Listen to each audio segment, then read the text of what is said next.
So I think formal introductions you all have read in the bios that we had circulated. I think I'm going to share a more personal introduction. So Saman is more like an alumni of this program. And she was with us with the first edition of Constructing Personal Archives 2 years ago. What was fascinating is that when that time most of the projects were about personal histories or family histories, someone had that time brought on board a more of a regional or a community based project, which was very important even then. Now when I think in reflection, because it was constantly pushing our boundaries. One was someone's project, one was Auroville Timelines, whom we all met earlier in the September workshop. Because these projects then constantly reminded us that you're not making archival projects, even if it's family history or personal archives, for only yourself. Sometimes you have to think of, at least in terms of not necessarily access, but in terms of the layering of questions and the metadata.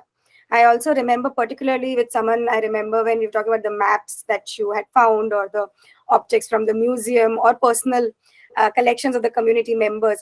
And we knew at that time so many things could be attributed to that object. And where do we stop and where do we start? Kind of those questions which most of you are facing right now. Because this time, as we all know, we have much different kinds of scopes of project here, unlike family histories last time. So that's how Saman and I got introduced. And then interestingly, Saman also is now at SEPTA Archives since 2 years.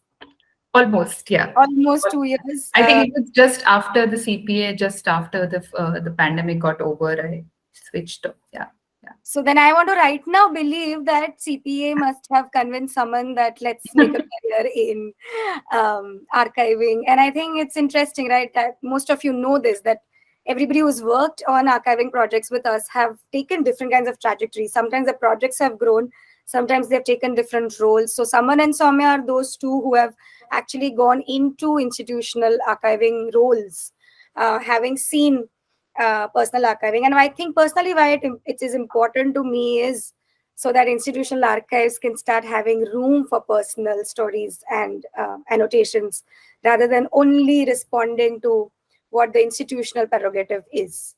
So I'm very happy and I'm always curious to see what they both are able to do in that systemic setup that they are put in. So thank you so much, Saman, for making time and joining us. And we look forward to, yes, hearing from you.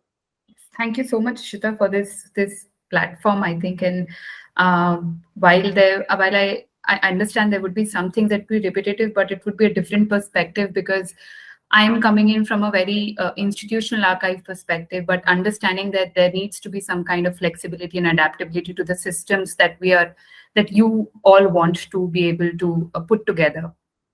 So having that in mind, I think what I will briefly do is introduce what the collection that one deals with on an everyday basis at the SEPTA Archives, and then which would be a very brief introduction also to everybody as to what is the SEPTA Archives and where I come from and what is a material that I see or deal with on a day-to-day basis. And then we go to a very first exercise and then we take on forward from there. Perfect. Right. Yes. So very quickly with what we do at the SEPTA Archives, of course, SEPTA Archives, I think this would have been Ishita's, Ishita is the founding archivist at the SEPTA Archives, and she know much better than what I do at the moment still. But I would give a very brief introduction of the kind of collections at the archives that we have at the archives and we deal with at the moment. So we have currently 4 different collections, which is professional practitioner, SEPT repository, and oral history collections, special collections at the archives. Now, SEPT Archives is a university archives, but is also an architectural archive for the profession, for the architecture and the elite disciplines. And it constitutes, one part is, of course, it is a university archives where it aims at preserving institutional memory through a lot of different material that comes from the university to the archives. And then when it becomes, and it also has a sub part that is at the archives of the profession, where a lot of archives of architects as well as designers come into the picture, and where we have single persons archives or a practice archives that we have. Currently, we have around 22 of the professional practitioners. And by professional practitioners, we mean they can be architects, they can be designers, they can be cultural historians. So there are different kinds of practitioners that we reach out to, and they reach out to us to be able to get their work and have it in the archives, in the repository. The other important collection is the oral history collection, which is to be able to record the memories and the experiences of the professionals. And at this point, what we're trying to do is we're trying to enhance the professional practitioners by making sure that we have stories and information about their practices that we are taking. When we take the collection, it is important to understand where it is coming from, or what all evolutions the practice has gone through. In cases of posthumous acquisition or collection, it becomes difficult, but we try to sort of manage to reach out to point of contacts and make sure that the memories attached to the work is being recorded as well. So that's what oral history collection constitute of. It currently is at around 20 oral histories that we have, and most of it is again done by Ishita, which was started as a project by Ishita. And then we have special collection, which is again a very new collection that we have sort of identified, because oftentimes we have singular objects. Oftentimes we have certain art objects that come into the picture, and that's when we realize that we need to have some collection that will be able to give justice to the collection. We'll be able to arrange and house that collection, provide access to those kind of materials. So that's what we have, the special collection. So now all these, now of course, there are architectural archives. It does not mean we only have drawings, and that's what the larger perception of SEPTA Archives is, that we only deal with drawings.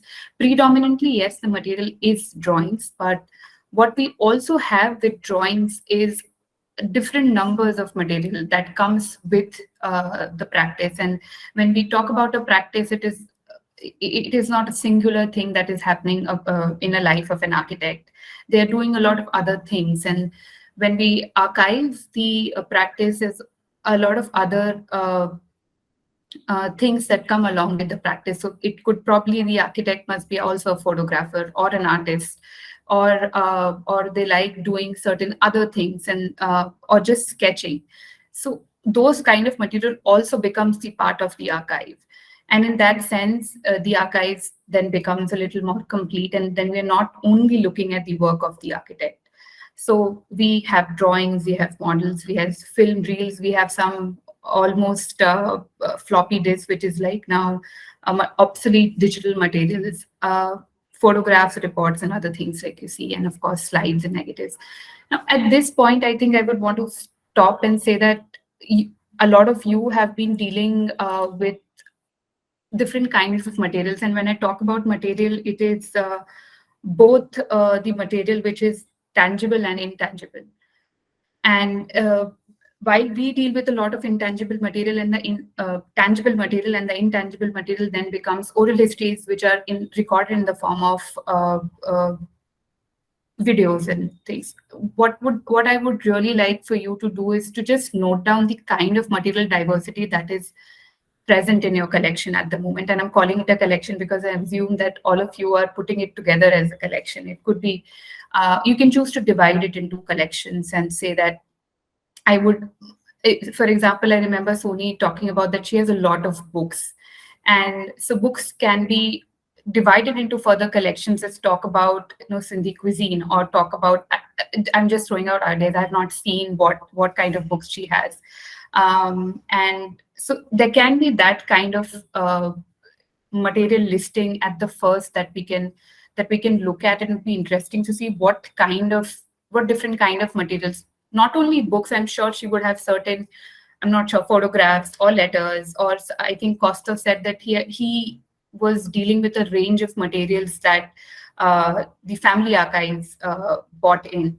And I think there was Srinidhi who was talking about a lot of other very personal information related to his grandfather, which he was dealing about, which was letters, a lot of ephemeral material.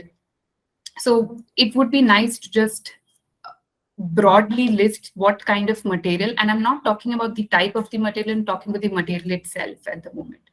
You can probably say this is a book, both the type and the kind of the material. So I think we will just take 10 minutes very quickly and say what kind of material we have in your each collection, if I may call your archive as a collection at the moment, and then we take it from there to understand what intangible and tangibility the collections are bringing in your own archives. So yeah, I think that's when we do, and then we move forward. Would that work, Ishita? Yes, perfectly. We have done one round of it, so it's already fresh for all of us. Yeah. Aparna, do you want to describe what all materials you have? Sure. Yeah, so I have photographs and stamps. I also have coins which come with inscriptions. Some of the stamps also have like the seal of the country and the date when it was posted, and those are vintage stamps. There are also letters that date back to like the early 20th century, like 1904 or so, which are appointment letters for, some forefathers who were posted in various places. And then there are personal memoirs. Okay. Sony, in anticipation, what would the collection have? I think the interviews will have an audio component or video component and the transcription. There will be books in hard copies or soft copies if I'm able to scan them. And there will be images of book covers. Shwetal? Yeah, so I have video footage. I have audio content. Both I have interviews and songs in both. I have photos. I have music recorded with instruments, which are studio recordings as well as live recordings.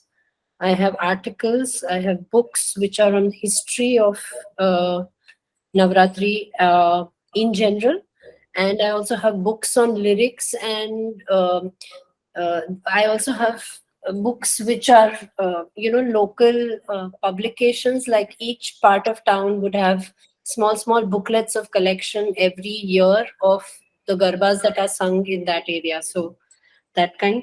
And then I have artifacts, which is a newer collection that I have kind of it's in my head, but I have a lot of things personally, and I have seen people have it, and I know that it is accessible in terms of even having the physical artifacts. Yeah.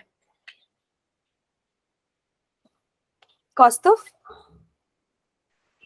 Yeah, initially, I have many objects which are actually carrying interesting stories, and also I have lot of recordings in domestic conversations which are sometimes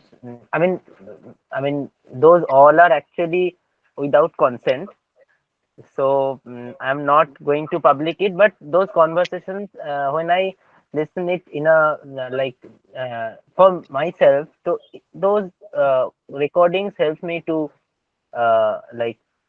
work, to do my work, so these are also I consider as archival materials. So yeah. Nice. Nijum? I have some artwork photos, catalog, audio recording. Yeah, these three kind of material now I have. Srinidhi? Oh, sorry. Yes, maybe I will add some audio record and then also add some real life artwork photos, like the physical photos in their current position and the photos from there.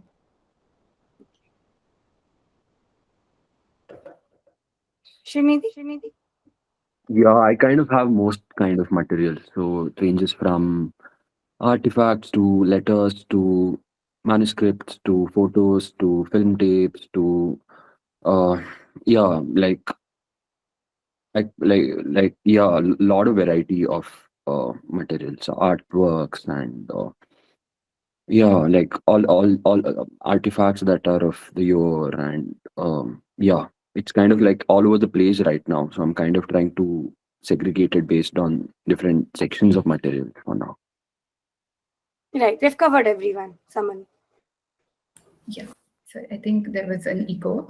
So while everybody was talking about the material, these are material types, and they now, of course, I understand that these are not have been thematized or categorized as yet or arranged in any manner, and that is what we will sort of cover in this exercise. A lot of you are talking about AV records, and so I see there is a lot of hybrid collection that most of you have, and so it's not only born digital, and it is not only physical, and it is not only this thing. So we currently what we're dealing, it's be good to say that the entire cohort is dealing with a hybrid material, and that poses a different kind of restrictions and poses a different kind of issues with it. And again, how do you then arrange the material? So of what we undertake, we have a longer archival workflow and the process that we undertake at the archives. But when we were to look at your materials at this point, I think I'll quickly introduce you the workflow that we undertake, which is like a longer workflow, which consists of both, which has all kinds of materials. So there's a collection that is only physical, there's a collection that is hybrid, and there's a collection that is digital that we deal with. Yeah, it's So, up. of course, this archival workflow is very easy for us to undertake, and I'm not using this archival workflow to be able for anybody of you to replicate. This is just to make sure that there is a flow to the processes that we undertake, and most often some of the processes do not go 1, 2, 3, 4, 5 wise, and they do overlap, and some processes take place before then the other process. So at this point, what are we going to cover? And I think the organization is one important part that most of your material would need at this point, and then the cataloging part. And of course, there's also part of digitization of the material, which I think can be covered later, and we can discuss what are the methods or modes of easy digitization, because not everybody would have, at an institution level, there are different modes and different resources of digitization. But I understand not everybody would have access to that kind of digitization facilities at the moment. So the focus would be on the organization part and the cataloging part. And as you see, organization is also related to the preservation part. There are simple ways of preserving the material, both digital and both physical material, which we talk about. Now, I would also like to understand here that most of the material that we are talking about, which is AV records, must be in MP4 formats, if I'm not wrong. Or No, I didn't understand the question. I just, in fact. Shwetal, I just wanted to understand, when you're talking about the AV records, do you have that in the format that is something called MP4? Yes, yes. Yeah, so I think that is, so we are not talking about the intricacies of the formats, but that is a format that is prone to a lot of loss in the longer run. So what we also want to cover in this point is that how can we make sure that we preserve those material and make sure that they do not get lost or they do not get corrupted, because we have faced a lot of, in the recent past, corruption of those kind of files. So it would be... I lost one entire hard drive, but I didn't lose it. I could retrieve it, but it was extremely costly. Like it cost me, I think, around 10K to retrieve a hard drive. Right. And I'm constantly anxious about it. So yeah, thank you. Yeah. But so I'm curious, sorry, I know we are interjecting you, but when you say loss, I think what Shwetal referred to is crash of a drive or a device. Yeah. Are you talking about that? Are you talking about something not being readable eventually? Is that something not being readable eventually? This is, of course, one kind of loss. But what happens over time is that we have a lot of, for example, we have a lot of floppy and drives that become obsolete. So, of course, there are methods that we're not going to cover at this moment, but just wanted to highlight that if you do have certain formats, that it would be good to start thinking about how to make sure that your formats are safer for a longer time, especially when we are dealing with digital bond material. Also, digital bond material comes up with a lot of other issues, which we can sort of discuss probably tomorrow at some point. But just wanted to make sure that that is being covered when we're talking about hybrid material. So, if I can, you can Did still actually lose some files in that crash, but I don't know what happened at that point. It was a different format of video that I lost in that, but it was very little content, so I didn't like worry about it. Right. No, because this is a very prevalent condition with bond digital records that it just becomes obsolete and there is no way to retrieve material. There is a way, but that's a lot of then skill. There's a different kind of skill that is required to be able to make sure that a lossless format is converted into a format that might not get corrupted. Usually, a lot of other people used to convert a lot of material into microfilms, which has also now become obsolete. So that is also not a possibility at this moment that we can do. But I'm sure we can discuss this tomorrow about the hybrid. I think I digressed when I took this conversation of the hybrid material. Yeah. So now the two important factors that we want to talk about here is the organization and the cataloging part, and we will very briefly cover about the preservation part of the both digital and the physical material. In terms of, and I will talk about organization and cataloging simultaneously because both these things are related and both these things we do undertake on a back and forth process. Very quickly to go through the archival workflow that we undertake is we of course undergo through a legal process of acquiring the material, and then we appraise the material that do we need such kind of material in the collection? Do we want to put in resources to be able to make sure that this is archived? Because the moment when we say the material is archived, we are ensuring that a lot of resources are used in the process of making sure that the material is preserved and archived. And then we acquire the material once it is appraised, and that is the appraisal process consists of, which all of you can also undertake at some point, where you say, okay, this is the kind of material that I would want to include in the collection, and this is the kind of material which might not become the material that I want to use in the collection because of many reasons. Reasons could be related to that you do not want to make it public. Like I think Kaustav said that there are certain conversations which are not recorded because there was no consent given. So this process is usually used for institutions, but it would be good to also use certain kind of appraisal mechanism in terms of your very personal archives that can help then you to identify the material that you want to work with.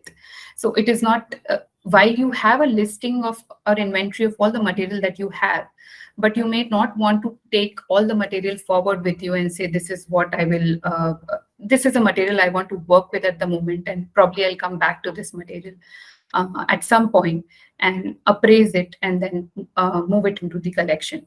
So in that process, what happens is the material to deal with becomes more easier.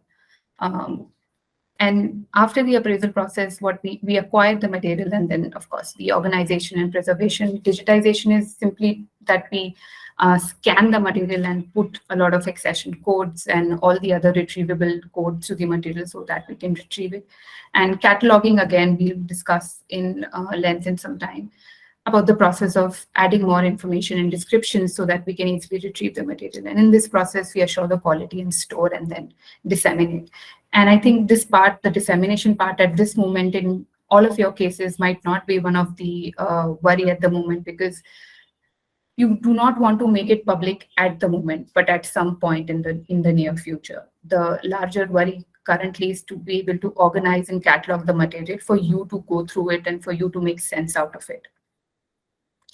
Now, and I'm not using a textbook definition at the moment of cataloging. It is, these points are coming from working with the archival material for almost 2 years now, also from understanding what other people have told me about what cataloging, what issues of cataloging they encountered with. So to simply put, it is creating information about the information, which is also the metadata. So we are you have certain amount of information, you're superimposing some kind of information which is easier for you to understand the material. That is metadata. I'm sure you must have covered it in the morning also. And the one more thing what cataloging does allow you to do is that to be able to break down bigger chunks into smaller bits. So if you say that you have deeds of paper from your family archives, you might be able to break it down into what kind of deeds they are, or are they dealing with some kind of land, or are they dealing with some kind of family matter. So what I'm trying to say is it will be easier it is good to always break down the larger section of the material. If you've identified something is AV records, you can break it down into that this is for a certain event, this is for a certain event. So in any way that you can break down smaller chunks to bigger chunks to smaller bits, that's what cataloging helps you to do. Also, it is again an analogy. It creates a window to your collection. The process of cataloging allows you to create a window to peep in and see, okay, what all is there, and through descriptions and through metadata. And this is not something that we need to worry at the moment, but it also allows wider access to the material through the various descriptions or various notes that you give to the material. It also allows you to have a better intellectual control over the material and to navigate through the collection and make sense of it, and then later curate the material. And largely, it is just to bring some sense of order in the chaos that the archival material presents to all of us. And I'm saying this, and I understand that some of the material would be very personal to you, but it could be chaotic and it could be overwhelming. And it is important to then put a sense of order, which could come very easily with certain kind of material, and which could come with a lot of redoing what you have already done with the material. This has been my learning, that it is a chaotic. Often dealing with the archival material would be overwhelming. It could present a lot of chaos in the beginning, but it all falls in place the moment you allow and engage the material to talk to yourself. You talk to the material yourself, and you will start seeing the patterns, especially if I am not personally related to the collection that I deal with, but when I engage with it for over 2-3 months, I can understand the patterns that the material is trying to throw at me. I'm sure if in your case it is more personal and more you have certain sense of connections to the material, the moment you start engaging with it, there are patterns that are almost there, and you will be able to find those patterns. So cataloging is also a process of understanding what the patterns material is throwing at you. And this is a very textbook definition of cataloging that we have, and this is from a very good dictionary, which is Society of American Archivists. And probably at some point, if you'd like to understand more terminologies, this is a very good resource to use and understand what these terminologies actually mean. I'm not going to read this. I'm just going to leave it there. Ishita, before we move forward, any thoughts, any questions? Yeah.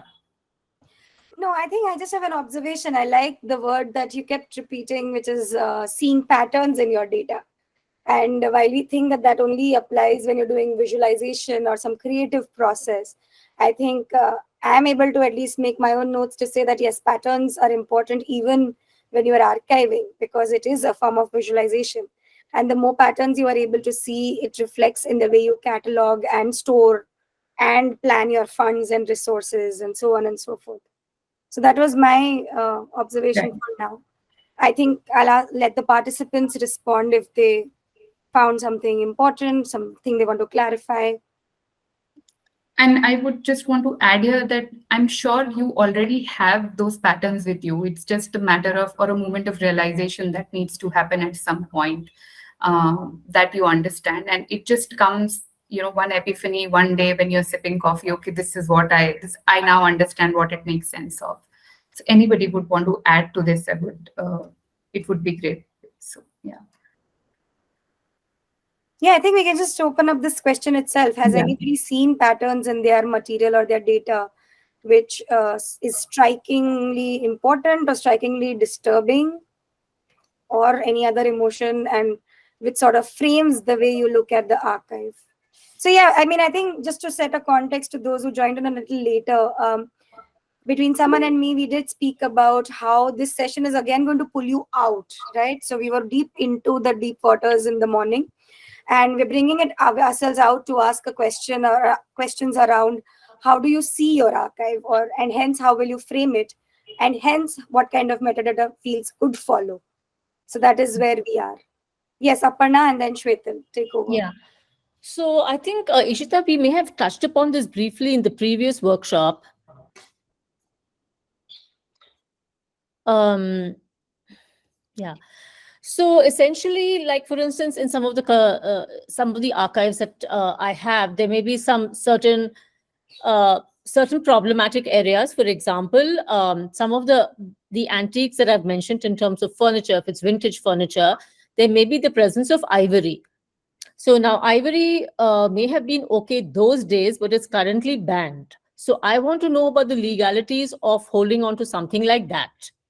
So for instance, like my son, for instance, plays chess, and he inherited a chess set from his grandmother, but it had ivory pieces in it. Now, I'm not quite sure how to handle that. That's one. Secondly, in some of the history books that I've inherited, like an entire collection from my grandmother's time, like there are certain problematic references. Like for instance, the way they refer, say, to indigenous communities. Now, there might be a sort of a colonial overtone to the entire telling of history, because those days, history was told normally by the victors, which is a very different narrative from those who were colonized. So those are the patterns that I'm able to see. And even, for instance, in the letters that were written to my forefathers when they were given postings, like at the PWD in Lahore, for instance, the whole attitude was very colonial. Because those days we were ruled over by a foreign entity, so it was like just the entire language of the colonizer, very patronizing. Even though, like Indians would have earned that top spot, competing against white skinned people, yet the tone was so patronizing. So there are all those things that constantly sort of it's hard not to judge the content of what you're archiving and raise questions. I mean, yeah. Yeah, I think very important observations, Aparna. Shweta? Yeah. So when we were talking about patterns, I was just wondering. So, I mean, of course, it's a lot clearer for me in this session that my research doesn't need to kind of blend into my cataloging. My cataloging has to be independent.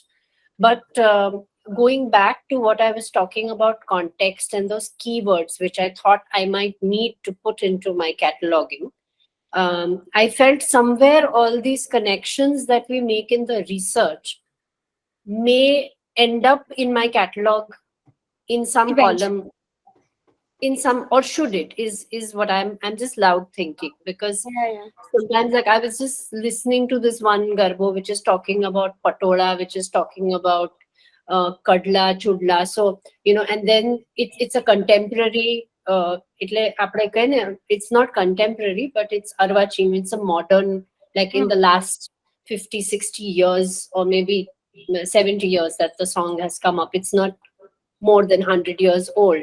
So, where should I be putting this information in terms of my research? Where should it land in terms of drawing connections? And should this information end up anywhere in my cataloging. I'm just like cloud thinking, because what happens to me when I'm visualizing my patterns is the patterns are constantly shifting. Because you're talking about a grain somewhere, and then you're talking about clothes, and you see a certain stitch which also refers to a certain grain, and then there is a song. So there are like so many connections that happen that you don't know whether I don't know. I mean, I'm just again thinking aloud as to how I'm supposed to be cataloging. Does this information reflect my research, or my connections reflect in my cataloging at any point? Right, and that's why I wanted to listen to both of you, because I could sense that maybe the questions are similar, which are right. So we are talking about somewhere perhaps the hats that we wear when we are looking at the archival material, and of course, someone you might have views to share on this, but I'm just sharing my 2 bits to say. I think Deepthi covered it when we were putting it out even earlier, that all information that you can think of related to your object, whether it's your judgment in terms of gender questions or colonization and those histories, or Shwetal, in your case, where you can see that there are relationships between certain cultural artifacts and they need to be brought out, maybe they are not very direct. All of these information ultimately should first of all get recorded. Whether it is a primary lens or a metadata field or not, this is where the question about what your archive wants to do or needs to do or is meant to do will answer. So what it means is literally having as long an Excel sheet you might need. Of course, you will keep condensing and expanding it. But whether that field now becomes important for the search or a filter, or in the primary description of your objects, that is where the larger questions of the archive will become very important. But your role, both as a researcher, curator, and archivist, are important to building of an archive. I think that's the way I would want to put it. Saman? Yeah, I will just add to what you said, Ishita. So both Shwetal and Aparna, in this case, you working as an archivist, as a cataloger, and these are two very different roles if you were to see. And what we usually do is that a lot of people say that catalogs can be objective, but they are not, because in these cases you know the material. You cannot change the content of the archives, and they can inflict trauma on someone. So when you are describing the material, you describe as to whatever the information that you have understood, put together. So the narrative that you have understood about the content, when you describe and that's what we use while doing the cataloging. That's one part of cataloging, is to describe the content. To do very short descriptions of the content. When you say what is in the content, that's when you put in that some of the content in the material can be harmful, or can be was by the colonizer, and can use words that are at this moment not correct, or not politically correct. So what Ishita said, I would just add to that, but because you are also a research, you're also the user of the archive. When we do this part where we understand what the user might want to do, and come from that point and add whatever details we could. But in this case, you are also using the archive, and you're also trying to or attempting to make a catalog of the archives. So in this case, the information and the descriptions would be more let's say coherent, or more loaded in that sense. Because when I do a catalog, or when I do describe any material, I am just imagining that this material can be used in 10 different ways or 20 different ways. And that is where my position comes from, and I start describing the collection, so that a user looking for certain kind of stuff can reach out to this material. In this case, you are using the archive, and you're also sort of curating the archive while you are doing both these things. Now, because you already have a thematic undertone or thematic underlining to the material that you are dealing with, you just make sure that all those information is included in the catalog. And that's what Shwetal asked, that should it be? Why not? Because when the other person, or if you were at any point imagining to make your archive public, it would help the other person to be able to understand how this material already has been interpreted or used.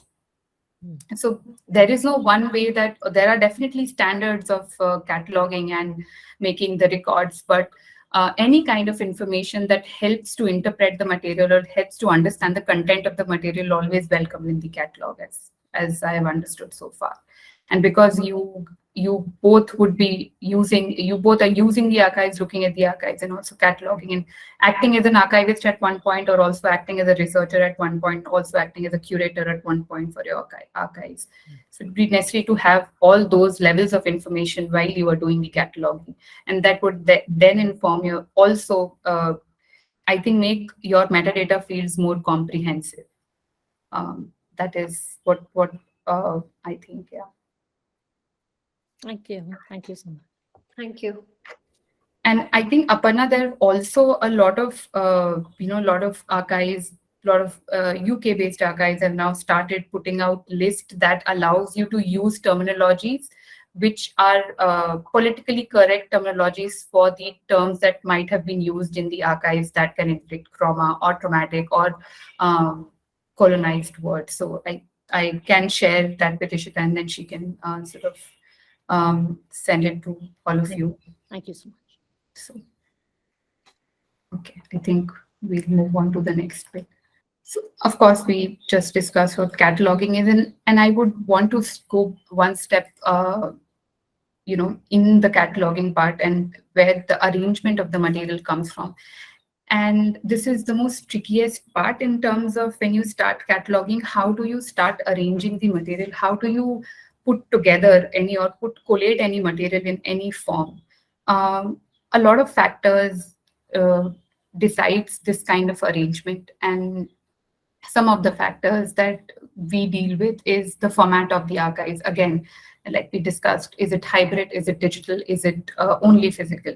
The type of the archives. Is it only a photographic archive, or is this an archive only of the practice of a person, or does it include other things that the person has undertaken, or there are different kind of varieties of the material relating to different themes. So, for example, in Kostov's case, it's not only the family archives, but then he's also bringing in the community archives in his and broadening the scope of his archives.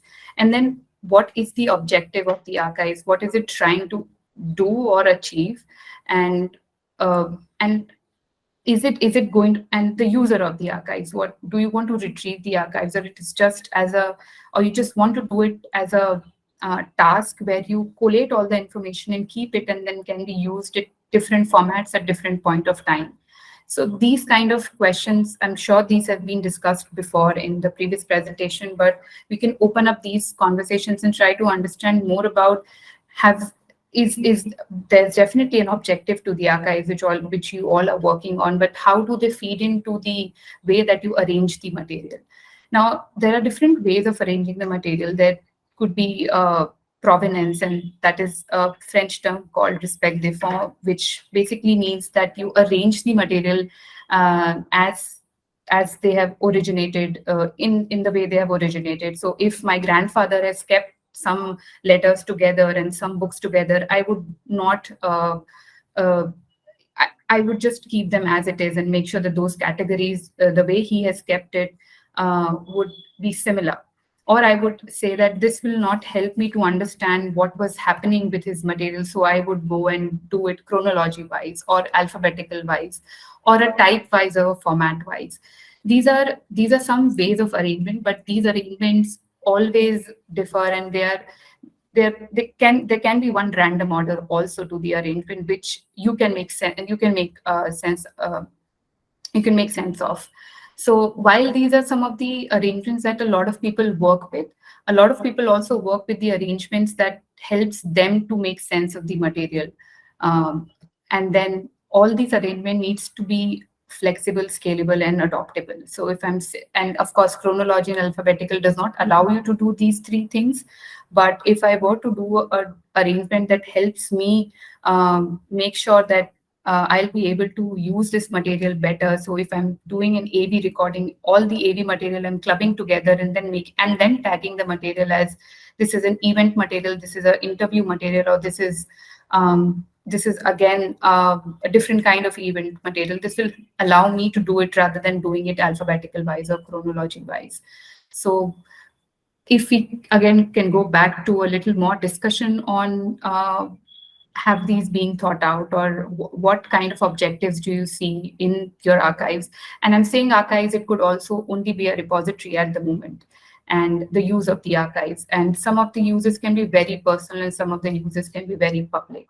So yeah, I mean, I would like to hear more about the two aspects, that is objective, and then we can discuss how these factors feed into the arrangement of the archives, and how we have been dealing with the arrangement of the archives at SEPT here.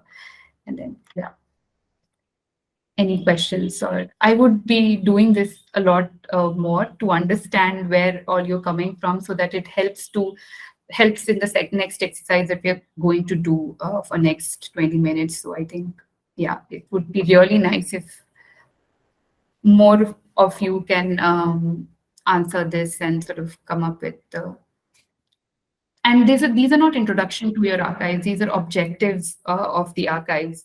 I think you have introduced in a very comprehensive manner your archives, but it's about the retrievability, usability. If you can use that as entry points to then talk about your material, your archives. So, Shwetal, I'm going to recommend that we could start with those who haven't said something, and then we'll come to you. So maybe Sony, Kostov, and I think this question, Purnima, if you are comfortable, even just brainstorming on will be very useful, because this is one of the starting points.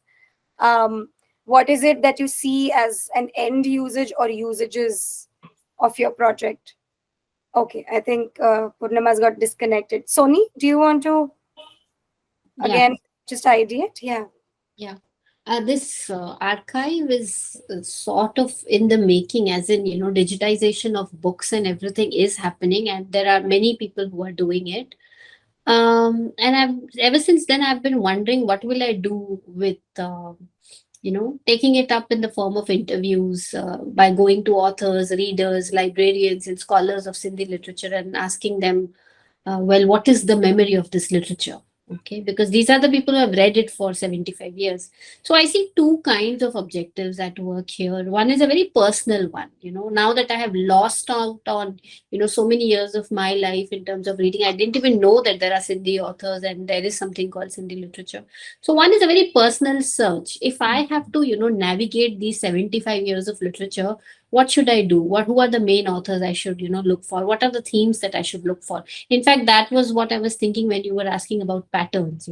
What are the genres? What are the movements? What are the authors? What are the primary, texts that immediately, like, you haven't read Sindhi literature if you haven't heard of these top 3 or top 10 books or something like that. So one is a very personal search. Okay, I want to tap into others' memory to see what this literature is like. On the other hand, if there is a sort of public that I want to, talk about, is at some point I might want to start a Sindhu Foundation, okay, which would give scholarships to other research scholars who could come and read, write about it, or even translate it. So where would they begin their search? These are the two extremes I have in mind. Okay. Very interesting. Kostov, Nijum, do you guys want to chip in terms of possible end goals or usages of your archives? Yeah, for me, these archival materials, what I have is like, I'm not an archivist, but I'm archiving those things uh, to continue. I mean, how could I say, like, to recontextualize in my work, whether it is a making of a film, or else a book, or else a painting.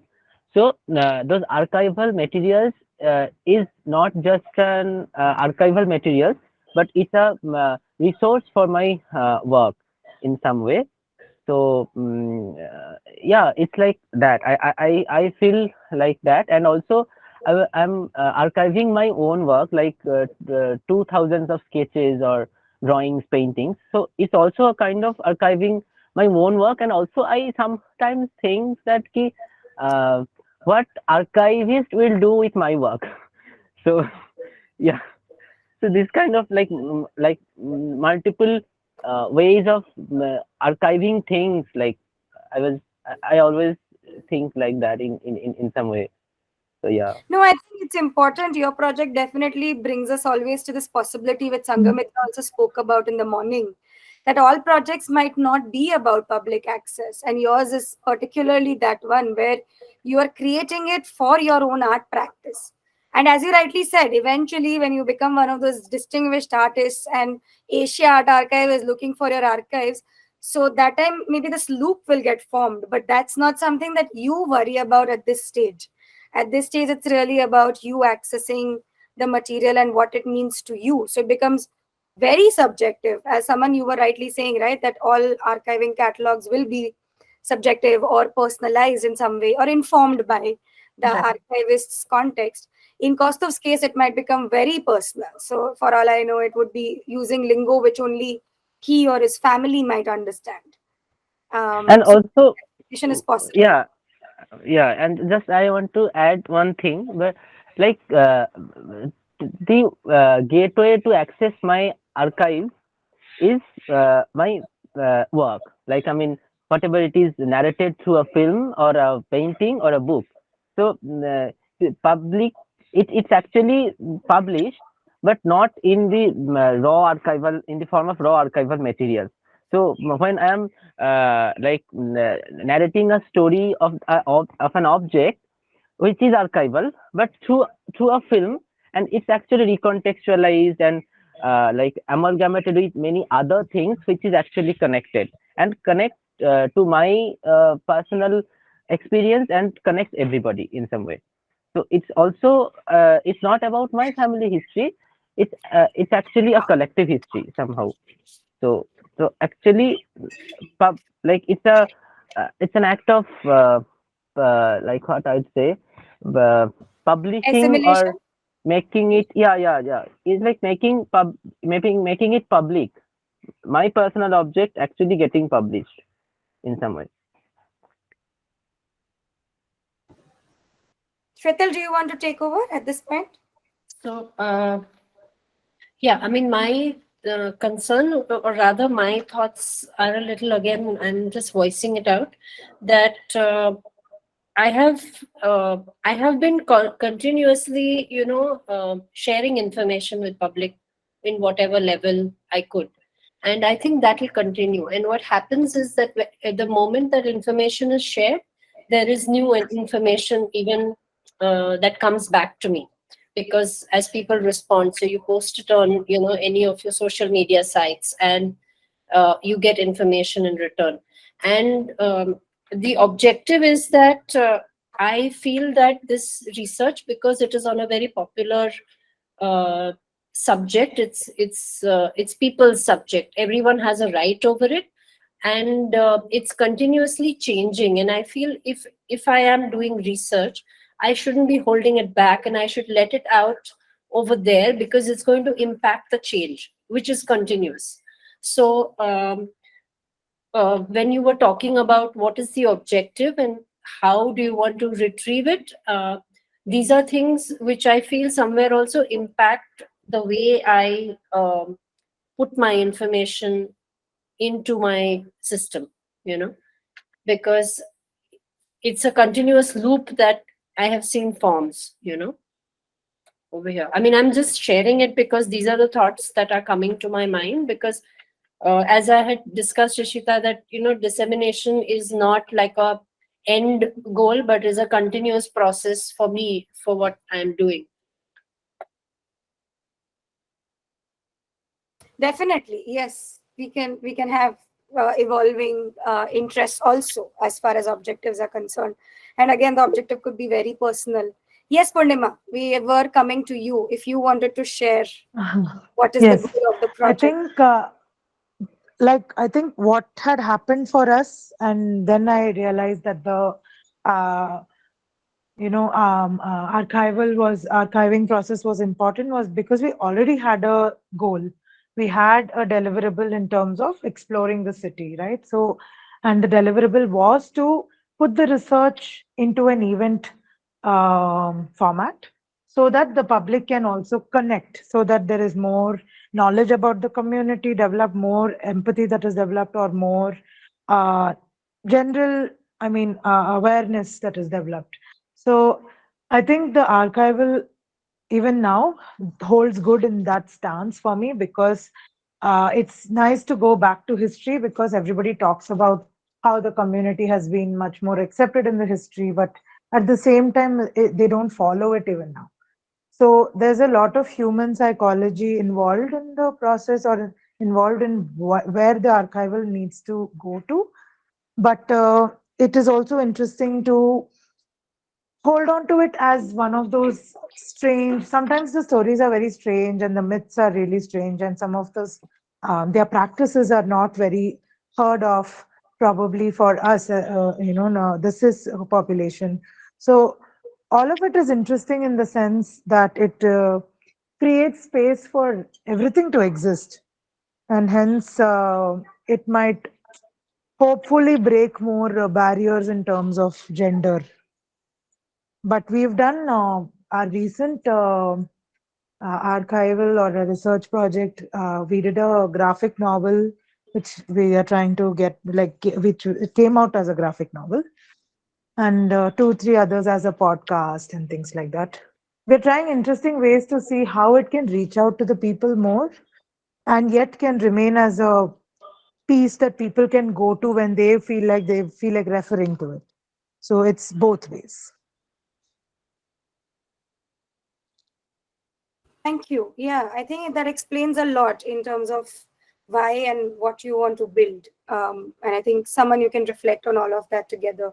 Yeah, I think Srinidhi has. Yes, exactly. So you can hear everyone out and then you can take over. Yeah, Srinidhi?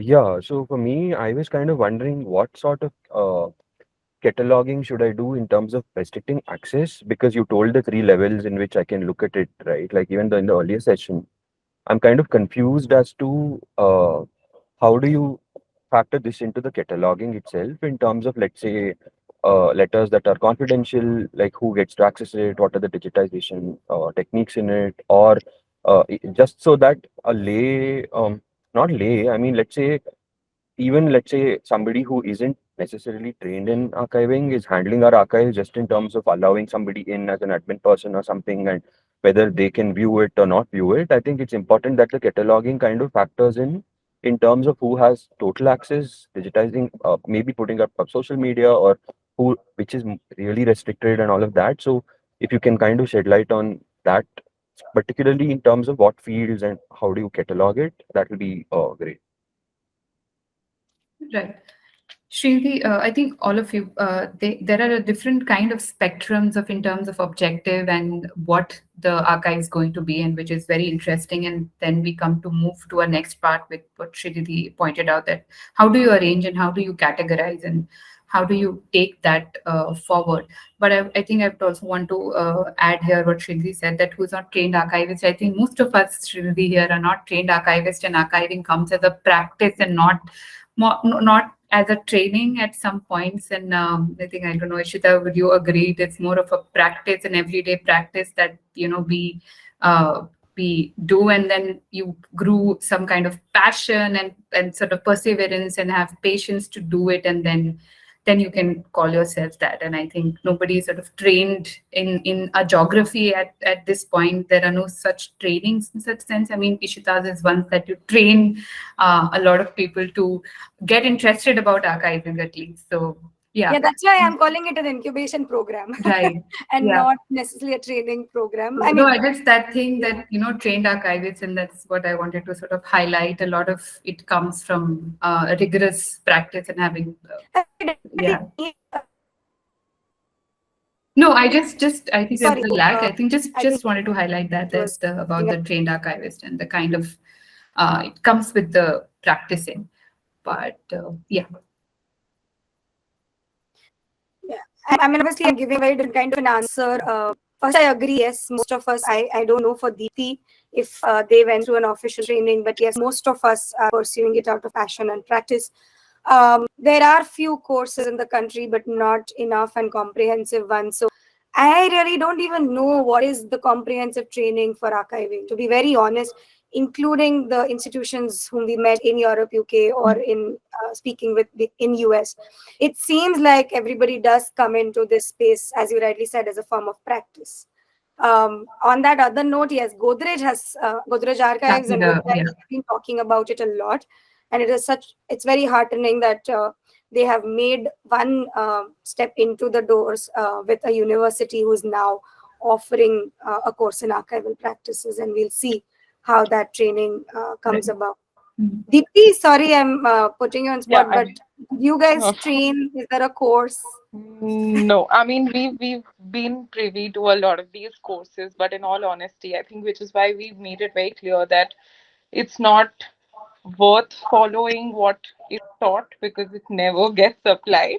I think that it's I don't think there's a better way of saying it, in all honesty. I think especially yeah, especially I think in India now, I think in the last 2 years there are a few courses, and but I think the most useful ones are the workshops that people attend. You know, where experience speaks over, I think, what Training. standard should be.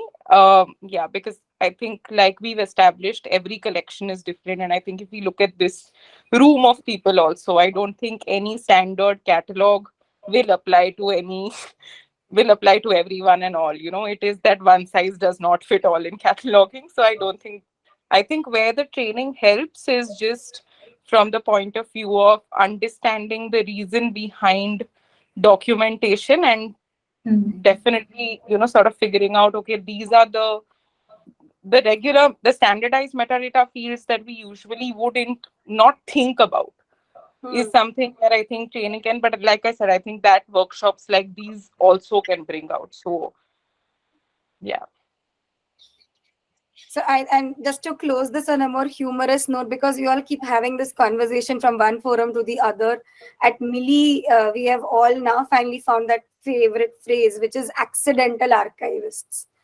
I don't know. I said something and then Venkat corrected it and he used it differently, and I think Farah has been using it. So anyone who wants to use it from here on onwards, we are coming up with our own designation called accidental archivists. So it has its own pun and humor, everything in it. Yeah, sorry. Over to you, Sabar. Bye. Yeah. No, I think this is a good way to start and change our designations from now.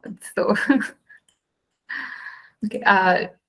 Now, I think we can move on to the other bit, which is, I think, what Srinidhi is more excited about as to what needs to be done in terms of blocking out and arranging. So now, of course, arrangements are divided into these four, and I think these four factors becomes a lot important in how you're arranging and how you're segregating, if I were to use a term, the material that you have with you.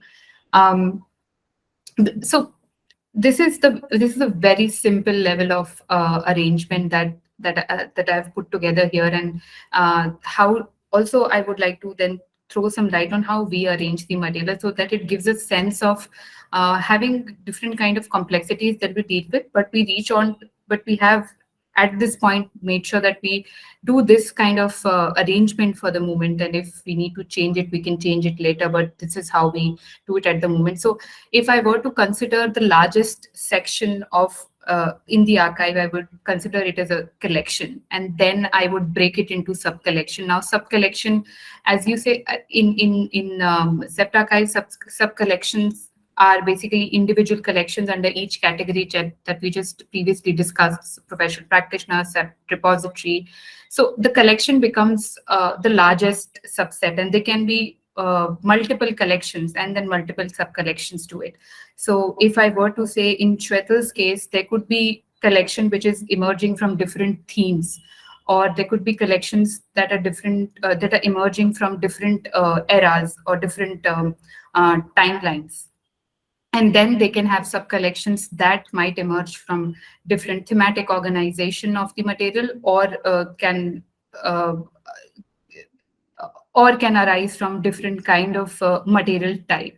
So what we do at the SEPTA Archives is we do a collection, we add a sub-collection to it. Each sub-collection is basically in this case, I'm taking a professional practitioner collection and running you through what kind of arrangement that we have done, and which then we will take this exercise into your each collection and see how we can break down and arrange the material into these larger subheads. So if I were to say the larger is collection, I break it down to a sub-collection, and then professional practitioner would have 21 sub-collections. And each sub-collection is a practice that is being archived. And because we are dealing with a practice, we decided to go with and the sub-collection would have a series, and the series would have a sub-series. So they are all, it's a tree structure, it's a flow chart, it to very simply put. And this flow chart, the next step to this, once you do this flow chart, is to describe it and to make a certain kind of standard description standards, so that it allow you to understand what is happening in the sub-collection, what is happening in the series, what is happening with the sub-series, project file, and item. The smallest bit here being the item. If there are any questions at this point, I can take, otherwise I can go on. Anybody? I think no questions, okay. So if I were to say my sub-collection this is one of the practice from a Delhi architect who practiced after post-independence and ran a practice for 50 years. His name is CSH Chhapwala, and this is this series is coming from CSH Chhapwala collection. What I have done here is I have divided the sub-collection into parts of series that allow me to navigate through the collection. This collection consists of almost 10,000 sheets and all different kinds of materials. Now, this kind of differentiation or categorization helps me to navigate the collection easily and to make sure that if I need some information, I can get it from these. And this is large, this is completely physical collection. So if I were to do a digital collection, it would differ at this point, but I'm going to take a case of physical collection and say that it helped me to segregate the drawings, then to segregate the photographic material and books and publications, office files and records, and other material. This is a very simple and basic. This looks very simple at this point, but when the collection came to us and we started segregating, it was not as easy as it sees here in this sheet at the moment. So now these are the 4 sub-series, and these 4 sub-series then gets feed into the further description of these series are all described as to what all they contain. Now, very quickly, I would also take you that each series would also have its sub-series, which is information about what is in the series. How can you find, it's a cascading sort of flow chart, which helps you to reach down to the lowest level of information that is available in the archive. So I divided the architectural drawings into the type of the projects that were available. So in terms of photographic material, the negatives is also a photographic material, and loose photographs is also a photographic material. So we clubbed all the photographic material and made sure that all of it is tagged material type-wise, which as you see on the screen. Similarly, there can be books, but there can be books that are self-authored by the architect himself, and there can be different kinds of books. In case of, I think, in Sony's case, this would be more prevalent when she makes sure the sub-series, when she says that there are books and publication, there are different kind of sub-series that allow me to understand what kind of different books are there. And similarly, there are office files and records. So if I were to use this kind of series to segregate the material in a family archive, then I can say there can be family deeds, there can be documents that are pertaining to land cases or something. So I would then decide what kind of different documents are there, and when can I also make sub-series relate from this series. Can I also make 2 or 3 more sub-series, which then relates to only deeds, only personal letters, only books and publications. And then, of course, there is always a category which is other material which cannot be categorized into other things. So that will always be there, and this is where the flexible and scalable and adaptable part comes. Often not in such kind of collection, but often what happens in personal and family archives is that you keep on getting material even after you have figured out and chalked out a series and sub-series or a tree structure for the archives. And this is where then it can help you to be able to make sure that the material that you have found out later, in case, I think in Shwetal's case, where the data is constantly living and it is constantly evolving as she goes on researching and sharing the material with others. And then after series and sub-series, I would also divide further the sub-series into what we call here as project, but for in your case, it could be what kind of document it actually is. And that further document can be divided into what is the item in that document. So for example, if it's a family deed, if it's a family deed series, how many items are in that in that deed? I can show you a very quick finding it, which helps you to understand how all of this comes together. So that tree structure comes together something like this, where I make a content list. But this is a very, I would say, a more comprehensive exercise that we're doing. Currently, what we would want to do is to just make a collection, series and sub-series, and then take it from there. So each of these sub-series that I have added here would also have a description of what it contains. So like when Aparna was saying, there are a lot of information that might be traumatic or that might be not politically correct. This is where you describe that this series or this sub-series might have such kind of information. And then each of these sub-series, which is noted here, is connected to different project or files that we call it in the tree structure, and which is connected to then. Now, when I'm saying item, these 33 are the items in this project. And I'm coming from this project and architecture project point of view, but you can take this similar sub-series and break it down into the material that you have. I hope this is clearer, and probably you might have some more questions on how this tree structure works, but if there are any, please, I'm happy to answer. But the larger idea being that we want to be able to do this sort of an exercise of breaking it down to a collection, to a sub-collection, to a sub-series, and then making sure that we reach out to the smallest component of the archive, that is the item. If in case you have that smallest component, otherwise we leave it to the sub-series. So I think what we can do is we can take some time to make this tree structure, if that works with you, with the kind of material which you have. Especially, I think that is what Srinidhi was asking, that once you do this tree structure, we will talk about the different kind of metadata that we can use to then describe these series and sub-series. So I think it would be nice if we take some time to have this, to chalk out this tree structure or a series structure.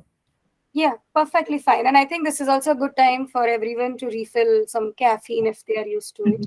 Yeah. I will just leave it there. Yeah. Yeah, we can all take a break. I mean, if it's easier, you could make it on Google, on a Word doc, if you are more comfortable using PowerPoint, where you get these. I think all the MS Word applications will have these blocks, so that it's easier for you to actually imagine like a tree structure. So we're not just using the word, but it also moves like that, right? Right. Yeah. And if you could try breaking it up, I think what I would reiterate, just so that it's less confusing from the morning, that we don't need to immediately jump down to the type of medium, which is what we had started with the morning. But over here, you have an opportunity to see the subjects or sub-subjects, the way Shwetal and Aparna were also identifying, particularly for their projects. So this is a moment where you can frame the entry into the archive through your understanding of the archive, whether you want to call yourself a researcher, a curator, or an archivist, that hat really doesn't matter. So that exercise will be very useful. Again, those who don't have a lot of material or don't have complete knowledge of their material, wonderful. I think Sony has proven to us that we can use this to imagine and possibilities for it. And this also happens even with projects where there is material, right? I've given enough examples. So the scalability which someone is showing here for SEPTA Archives, I don't think we had seen it in 2013 when we started off, or right now in just 3 years of the kind of sub collections that have grown at Patni Archives. I don't think we had seen those. So this not being able to imagine is going to be always a question, that how much to imagine and how much not to. Right now you can take a call at how much you want to scale your project. Srinidhi is building an institution. Sony is also, I think, going to make a Sindhu trust, so you can go all crazy happy wild with your projects and see how much of tree structuring can we do for your projects. Ishita, Anyone? I just want to add one more bit. The series could be emerging from a thematic understanding of the material, or could be emerging from the material type, whichever is easier and quicker for you to just make chunks of the smaller chunks of bite-sized chunks of the material that you are dealing with. I think that would also help in moving forward. So you are basically saying that it's okay to also do it by material type. At the moment, yes, because a lot of people, like I think Srinidhi was, he mentioned that it was very difficult to then tag where the letters go and where the personal letters go. So right. Just because there is this confusion or there is this difficulty of putting together under a theme rather than just putting together in material type wise. If we'll see if it works or not. We just have to. Sure. And this one we could try a little more quicker because it's just these blocks that you are trying to identify and place. And again, it doesn't need to be exhaustive. So we'll not try and take 25 minutes, maybe just 15 or 20. And more so, again, come back and see what you all are able to ideate so that we can respond to that. Again, we can leave the conversations loose also as of now. We don't have to tie them. So you could use Word file or PowerPoint, whichever works for you. So I have planned like that. It's a bit messy, but I mean, looks like messy, but yeah, I have planned like that. I can just interpret it in a way. Collection is family, and sub collection I put maternal family, paternal family, and other. And series I put photographic material, document, recorded audio, inherited objects. And then in sub-series, I have put in the column of photography, album, digital photograph, loose photographs, and framed photographs hanged on wall. And in the column of document, in the sub-series of document, I put Dalil, letters, notebook, payment bills, and old maps. And in the sub-series of series recorded audio, is with consent audio and without consent audio that I have. And in inherited objects sub-series, series of inherited objects, in the sub-series I put travel history and story, associated stories. And each sub-series I made again a sub-series. I don't know what I could make it like, what should be the term. So in the photography, sub-series of sub-series of photography series, there is a, like in case of album, I can have more series. Like in the album, I have family tour photographs in one category. In another category, I have family group photographs, which is only group photographs. And other thing is event photographs, like wedding or rice ceremony and etc. etc. So these are the kind of category. And in the case of item, I put I'm sorry, what is happening? Oh, photograph in Puri Beach. Like in a travel photography, I have photographs like in Puri Beach. And in like group photographs, I have a group photograph in a college, like my father's B.Ed college and like that. And event photographs is like photographs in Shivani's wedding. So these are like items for me. And in the case of document series, in the sub series I put that, and there is no sub series. I mean, I can have, but I have to plan and I think. And in the item, I put like 1960 Dalil of transferring property from Brojamohan to Krishnachandra. And another item will be like map of Uttarakhand, like it's a province in Hooghly district. And also it's like that. So I'm just planning like that.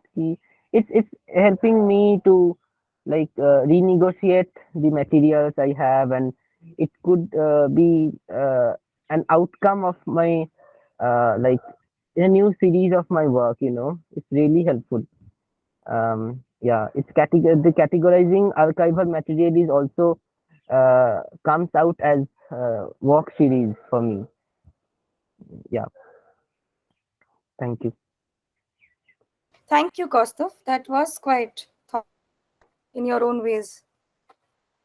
Anyone else? Yeah. So what has happened is, looking at the kind of, framework someone shared, I am clear, or rather unclear, that my, highest level, or the, overall framework, and the, thing at the bottom, the single piece in itself, are constant, which is they are interviews, books, or images of book covers. Okay. But instead of keeping it, vertical or hierarchical, I think, it's all of this is going to be interactive. So a sub collect them, there may not be any sub collection, but anyone who wants to understand more about a particular work, for example, they see this piece and then they want to understand more about it, they can either rearrange it on the basis of author or genre or key themes. So I'm saying, I visualize it a lot more laterally, with the first unit and the last unit constant. But within that, there should be a lot of scope to rearrange. But having said that, I still tried to imagine what would a sub collection be. It could be on the base. If it's an interview, then maybe you're talking about interviews on the basis of. You can either see interviews on the basis of authors mentioned by the interviewees, or genres mentioned by the interviewees, or key themes mentioned by the interviewees. And say within authors, there might be progressive authors, psychological realism, there might be modernists. Okay. And within that also, there might be the authors writing in the 50s, writing in the 60s, writing in the 70s, contemporary authors, and so on. So I see it as more of a lateral thing rather than a hierarchical thing. That's all I could put together. That's all I could imagine.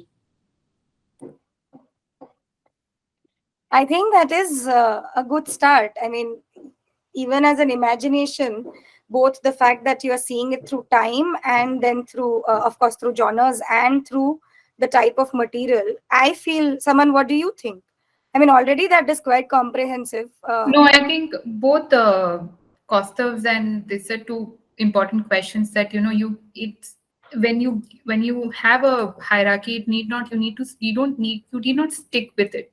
That just allows you to think on what kind of hierarchies you can create. Of course, there's a simpler way to create one hierarchy, and even while we are creating the hierarchy, there would be it won't be it with a top to bottom or bottom to top approach. Everything would interact with each other, and that is why we would then do the metadata and describe all of that. So the operating term would be interoperability within the sort of material that you would have and the genres you have identified, and that would sort of come in play. It could come in play differently when Kaustav presented his chart and when you presented yours. So I think it's very good that you could come up with a lot of comprehensive structures to it, and the structures will keep on evolving, and those two top and bottom remains constant, and everything then revolves inside that. So you still have both the entry points to understand the material. I think that is my observation. Yeah. Thank you. Shwetal, did you want to share as well? Can you see? Yes. Okay. So first, I just brought out the few categories that I wanted, which is the Navratri of Baroda, but I haven't written that. And then you have religion. There will be mythology, which will contain mythology, history, folk tales, and other things. Then there'll be culture, which will also have the cultural history and the geography. Then there'll be music and there'll be dance. There'll be 4 different categories. The next stage gets a little complicated for me. So what I did was, like, suppose I have music that I'm looking at. I'm looking at songs, and so there is a way that I would like to categorize the songs as old and new. Then the stories that they bring, the description, the language that is used. Then whether this is a folk song or it is written by a poet, which also happens a lot. The other way that I'd like to do, and which is what I'm trying to make a structure over here, is if I have a theme. So, like, if I have architecture as a theme, then I have a garbo, which is talking about certain elements of architecture which we don't see now in houses, but maybe still in the old pole areas and all. So there is a garbo, there is a certain word, and that word refers to a certain architectural element. And then we have the pictures and the music of that particular architectural element, and we have the entire garbo recording over there. So this is one example.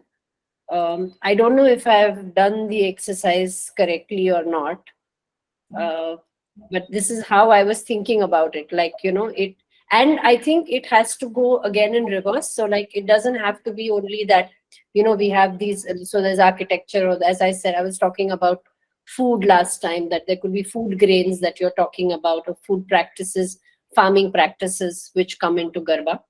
But it can also be the other way around, that you just have a listing of songs, and then in the listing of songs you have, okay, these are the things that each song is talking about. Because the same garbo that I talked about, which says gok, gok is like a niche in a house, is also talking about social aspect, because it's a garbo bit about a daughter-in-law not complaining, but talking about how she is ridiculed or made fun of in her house by her mother-in-law, and she's actually in turn making fun of her mother-in-law. So it's talking about a social aspect too. So each song will, I don't know if I'm making sense, but I feel that there are many ways that I'll have to connect it. And but I think I can also have these big subcategories, like where you can go and find a lot of content related to that particular subject through the lyrics. And this would be for songs. But then again, when you have things like, when you're talking about dance, you will have very different things that we are going to bring in terms of category. Because then there would be things like, Shram Geet, like songs. So the steps change over there, where where they emerge from movements that were done to do a certain labor. So whether you were getting the soil ready to harvest, or whether you were cleaning, what is that thing, in English, Dustpan. so cleaning your planes, The dustpan, but the traditional one. I don't know. Basically, when you're doing work in your house, there are certain physical movements that you go through, and those movements then translate into your dance, into your folk dance. So those things would then start coming into so the categories would be very different in dance as compared to what I cover under music. So I think when you are asking even this question that whether you've done it right or not, I think it's more than the right or wrong. You're able to raise the right questions. And this is where it would be important. At least this is my response, and someone you can tell more. But you would have to choose what becomes a thematic category versus what information can go inside metadata. So when you're facing this conflict of should I nest this under this, and then but I could nest it here as well, this is where maybe the other could actually become a part of the subject keywords in your metadata as well. So the connection 3 ways or 4 ways can still be built, but you need not have multiple thematic clusters. That's one of the ways to go about it. Saman? Yeah, I agree.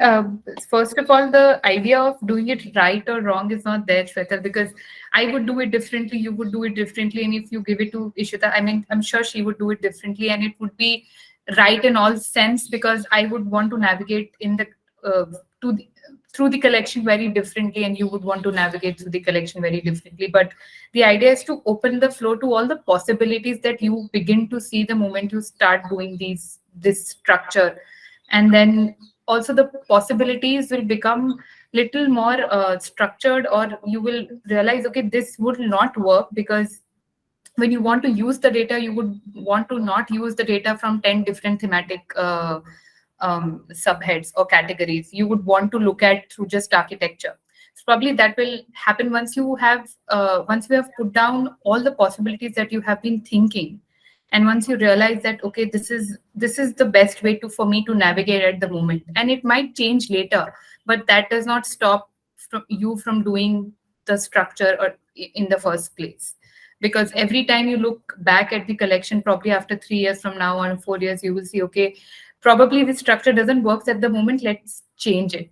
But because the material would have evolved, your perspective about the material would have evolved, but that does not mean that the structure that you've chosen at this point of time is wrong or right. So I think this exercise allows you to understand the possibilities, and if you can extend this exercise and just keep putting all the possibilities down, you will realize, okay, this one works the best for me at the moment, and then sort of fix it, freeze it, and then move to adding the metadata, and that becomes the second sort of entry point to understand the collection or break down the collection to be able to make sense out of it. Yeah, I think. Yeah, I think the categories when I make depends more on how much data I already have in that category. So, I mean, if I have only one song, it doesn't become a category. If I have 15, 20 songs, then it automatically I know that I'm probably going to find more, and then it becomes a category. So that is how I was thinking about some few categories that I could start with, and then the rest go into all the metas, the keywords or whatever over there. Right. I mean, you can also, I don't know if this is a good thing to say at this point, but do you need the categories at all, which your data would be able to tell you? Categories are always helpful, but they should not be limiting. And if, which you can, I would always categorize the material, but if it at some points limit me to then move forward with creating a list or making sense of the material, I would not want to categorize and just look at the material and make sure that I'm just listing it at the moment and then making the categories. I mean, if the other way around works for you. So this could be. I think it makes sense to first make the lists ready, and with them, this all lying in keywords in the meta, and then kind of building the categories. Yeah, makes sense. Yeah. Thank you. Go ahead, Nijam. Up to you.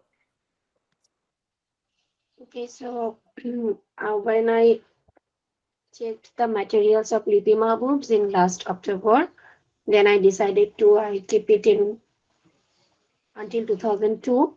And this is the sections. I didn't did it as a tree structure, but I create these sections. They are artworks. This is the main sections, and subsections are physical locations, the artwork photographs, the photographs of current situation or photographs from the old situations, and artwork details. There is a sample artwork. You see, it is a site-specific artwork in the sea beach, and BTS of artwork creation.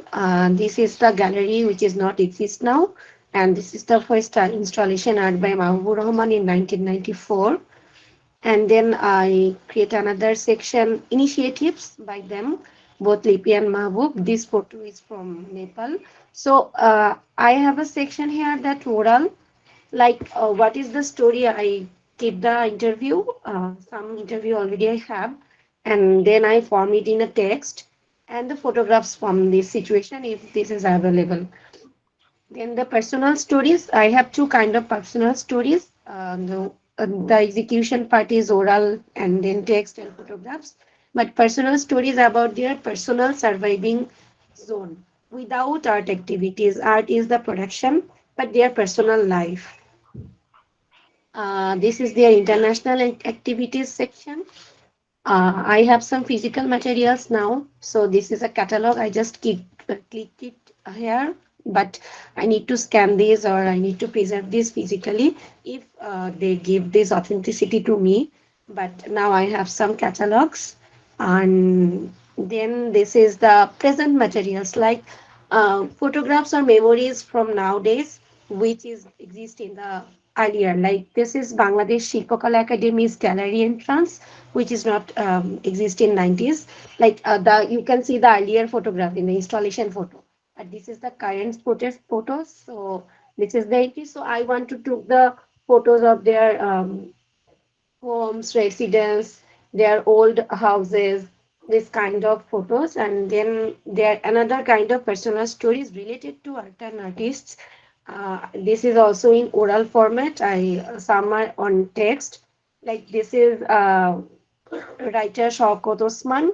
They lived in their his house. Their first studio house is in home. So this is my sections, and I put the image resources here. Then you can understand clearly that what is my intention.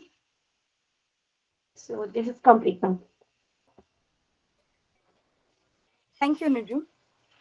I think it was a very different way of also categorizing itself, isn't it, Saman? Yes, it's for you. I think Nijum is more clearer about these are the broader categories and want to work with these things, and then sort of then start making further categories in these. International activities would be oral plus text plus photographs. So I think And it's also helpful that you know under each what type is again going. So the subtype is going to be the sub folder under this. Yeah. Okay. And Ishita, I want to elaborate that most of the stories in oral version because only we can see their artwork. So at first I need to collect them in oral version, and then I can shift it. And the shifting processing is uncertain because I need to take the interviews, and then it can be text, it can be in a website, or it can be anywhere. Of course, I mean that is true, right? For every archiving project, and especially when you are documenting, there will always be. You could only do step 1 of documentation, which is, let's say, in this case, doing the interview.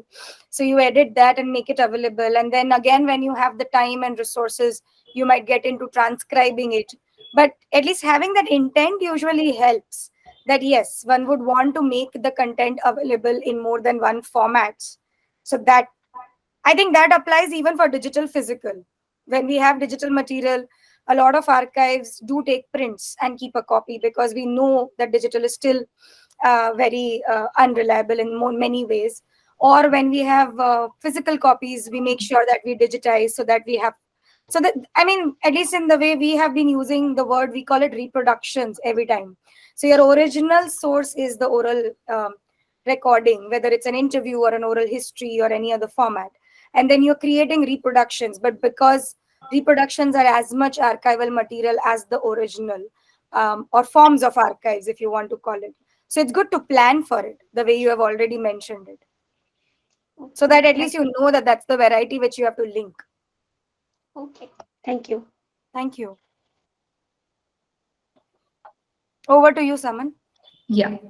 So I think we'll next move on to further. I think this you have in detail already discussed, but I would very quickly discuss few bits of metadata and how we do metadata, and then share. It's a fairly public resource, comprehensive metadata structure that you can tweak and sort of start adding your details and see if that helps.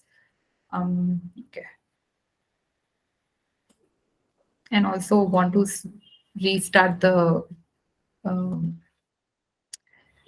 conversation on a more humorous note, which I'm not able to share at the moment, which most of us will agree that I think this I while going through one of the Twitter, I realized that, there are always those other, and I would want to at some point want to call them cool things. So it is absolutely okay to be able to make your own categories and categories which others don't understand, but it just fits your way. So just wanted to put it out there that while the structures is not always rigid and not are there to give you a framework to help you support the thinking process, but need not to be replicated as it is. They can always be customized, standardized, customized, or contextualized in your own way. So I think this is just a good way to put it.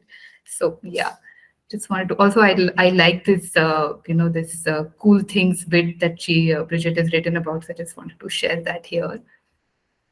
Now we have done a tree structuring. The second step after the tree structuring would be to understand what kind of metadata or what kind of descriptions, archival descriptions of metadata can be used. And there's this screenshot that you see is a screenshot of a system that we use at the archives to do entries. It's just a screenshot. So I'm sure this has been covered, but a very quick recap of what metadata is. In my view, metadata is something that should talk to you and also should talk to the user. And in this case, you are both at this point the user and also the one creating the metadata. Now, what metadata also allow you to do is to identify and locate and make sure that you are the interpretations of material can be done using the metadata fields and using the kind of information that you've already fed into the structure that you have put in place. It also allows you to provide a context. So for example, in I think in Kostav's case and in Shwetal's case and in you all know the context very well, but for somebody else to know the context, it would be very important to allow those kind of nuances or nitty-gritties of the material to be able to reflect through the metadata. And that is what metadata will help you in doing for the material. And also, of course, to preserve the integrity of the material. So the nuances that Shwetal is talking about the architectural or the architectural elements being present in a song or different kind of cultural artifacts present in the song. She is very well aware of it, but the other person might not be. And that is where the metadata fields come into picture, where such kind of information there is a possibility that such kind of information can be fed into certain kind of fields, and that can allow better visibility to that song or better visibility to the material. I'll come to this record management system a little bit later. This is the kind of field that we have been using. So now, of course, there's a textbook definition of what metadata does and how it supports the information. And there are, of course, different kinds of standards that are available for the metadata descriptions, and we are going to talk about two of them, and then I will take you through the record management system that we have at the archives and the way we have tweaked the standards to customize our needs to make sure that all the information that we see in the material is being added in the structure. And there can be different kinds of metadata. There can be administrative metadata, subjective metadata, and technical metadata. So there are different kinds of metadata that you can add to the material that you have. So administrative metadata would be what date, who is there any copyright, all the information that is more of, if I were to say factual in that sense, becomes administrative metadata. And the technical metadata becomes more of what kind of format it is, what is the file size of the picture, is it digital format, reproduction, all of those kind of information becomes technical metadata. And then there would be subjective metadata, where you are adding fields or adding information, like Shweta said, architecture elements or different kind of information that is allowing me to interpret the material through different themes, subjects, and genres. So I'm sure this has been covered, but to just put it out there, I'm not going to go into details of what Dublin Core and ISA-DG gives. These are basically standards which allow you to identify Dublin Code does for 15 broad categories. It says that 15 broad categories are extremely important to be able to ensure better retrievability and usability of the data. And the other thing says that there are 26 elements. I've already listed 7. There are 26 elements that needs to be there while you are creating a standard. And each 26 elements cover a certain kind of information. So for example, title, creator, subject. So now the Dublin says 15 and the other one says the 26. But what we have realized, it is never 15 and 26. Sometimes it is 30 elements that we need to be able to make sure that all the information that I need to be able to put in this material, or to be able to retrieve this material, there need not fit into these 26 elements or these 26 categories. So that is when I will add the kind of fields that I want to make sure that all my data, which I have seen and interpreted from my material, is captured in the metadata structure. I would also like to take you to the record management system that we have, just to show that, just because we have discussed the tree now. Yes, it has come up at the, yeah. Right. So now there are more than 26 fields, but this is where we have understood what the ISADG standard is asking for, and then we have tweaked the information and tweaked the metadata fields to suit our need, so that it makes sure that it captures all the information that the material has. Sometimes the standards might not have the fields that the content of the material is material has. So for example, if I were to say, of course, dates and all the technical information, of course, there, but if I want to add a field that architectural element, it's not something that any standard would capture. I would need to make a field to ensure that all the architecture as a field, the field architectural element then covers all the content of the material that I'm able to see in the material. So this is just a sheet that we have developed with the metadata fields that we capture for each, if you remember the subseries, for each project. So for each folder that we create, we make sure that these are the fields that are captured while we are making an entry or while we are making the metadata fields. So again, I'm not going into the details of this considering the time, but I just wanted to show you that, and I can change this according to the kind of collections I'm dealing with. So the moment I'm dealing with SEPT repository, there will be a different kinds of fields, and when I'm dealing with professional practitioners, there will be different kinds of fields that come up. So yeah, this is what I wanted to stop at the moment.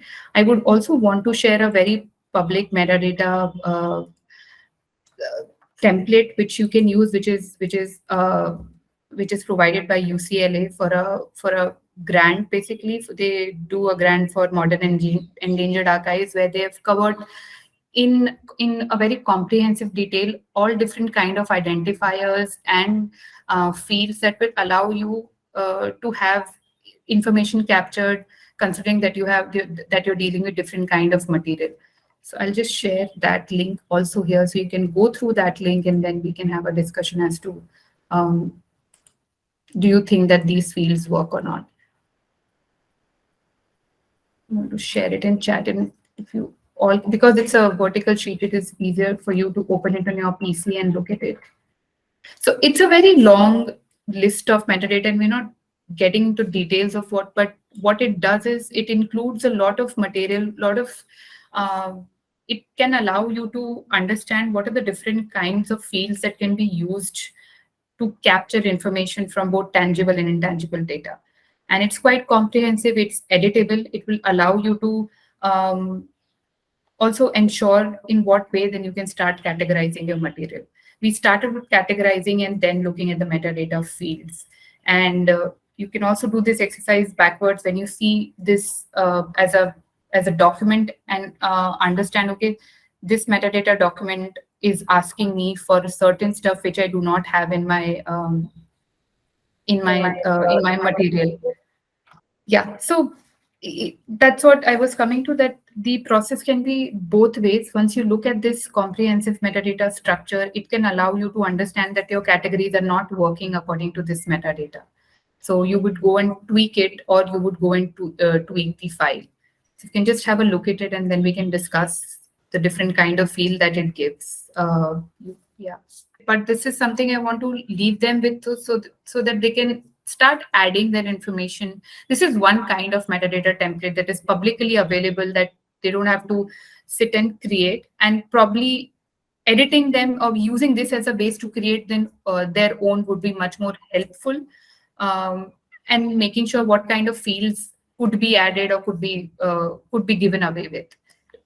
Like to move on to a next bit, which is basically about what are the difficulties, and we can do it as a word cloud or something, as a collaborative exercise. That what are the difficulties that you have been, or probably after today's session, with which were, I think, quite contradictory in that sense. If I can say that, you started from actually metadata sheets and then started doing a tree structure. What are the kind of difficulties that you can gauge or are currently facing? Of course, some of the difficulties are categorizing, but what are the other smaller nuances that you feel that after this you may have? And probably we can all write our answers on a Mentimeter, which just helps and it's fun. Go ahead. No, it's coming. Actually, we can put the words like it's like another word as this kind of. Yeah, you can. It's fine. You can just put one. It should be good enough. I think for me, it was always about feeling lack of focus. Because I myself would come back to any kinds of record keeping and say, oh, but no, this is how we could see it. So when we're saying that we are seeing data differently and somebody else will see it differently, I used to find myself a problem, if I put it like that, Right. in terms of the same data, maybe in a span of, and sometimes very short span, 3-4 days or sometimes a week, without realizing that that's what is stretching the process again and again. So that's my lack of focus or commitment. I don't know if that's even. No, I think that is one of the factor that makes it just a difficult process. I agree. Yeah.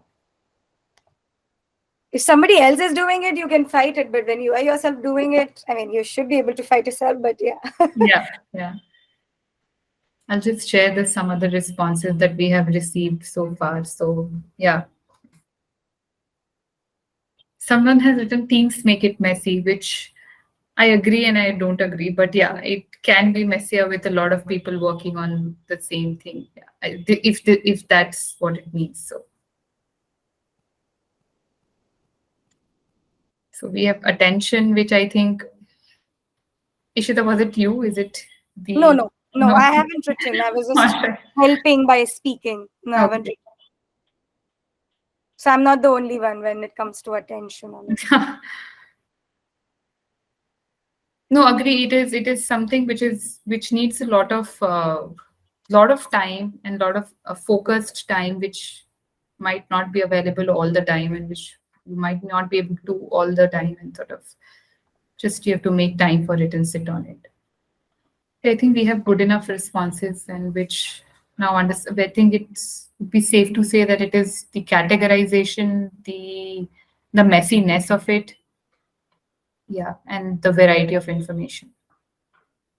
So I would just like to I also conclude here, because we are short of time now, that it is a tedious process, but it becomes interesting the moment you start to take a deep dive and you learn to swim. I think that's what it is, and you will drown first, like as we all do when we learn swimming. That the coach just pushes us, and then we just take a very deep dive and come up, and then sort of flutter our hands. And I think that's a process, and